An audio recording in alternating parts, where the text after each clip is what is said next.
జాతీయ భద్రత అగ్నిమాపక వారోత్సవాల సందర్భంగా ఈ రోజు గాజువాక ఆర్కే హాస్పిటల్ యందు ఫైర్ అండ్ సేఫ్టీపై అవగాహన సదస్సు నిర్వహించారు. జాతీయ అగ్నిమాపక వారోత్సవాలలో భాగంగా ఈరోజు గాజువాక ఆర్కే హాస్పిటల్ నందు కరపత్రాల పంపిణీ, సిబ్బందికి అగ్ని ప్రమాదాలపై అవగాహన మరియు తీసుకోవాల్సిన జాగ్రత్తలు వివరించడమైనది.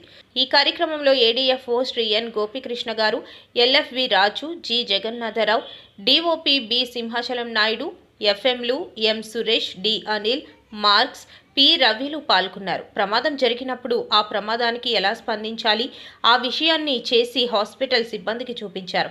ఈ యొక్క కార్యక్రమంలో పెదగంట్యాడ అగ్నిమాపక శాఖ సిబ్బంది, assistant district fire officer N Gopalakrishna గారు, సింహాచలం నాయుడు గారు, V Raju, Jagan, M Suresh, B Anil, P Ravi, RK hospital administrator Srinivas గారు, ఆర్కే హాస్పిటల్ డాక్టర్స్ మరియు ఆర్కే హాస్పిటల్ సిబ్బంది పాల్గొన్నారు.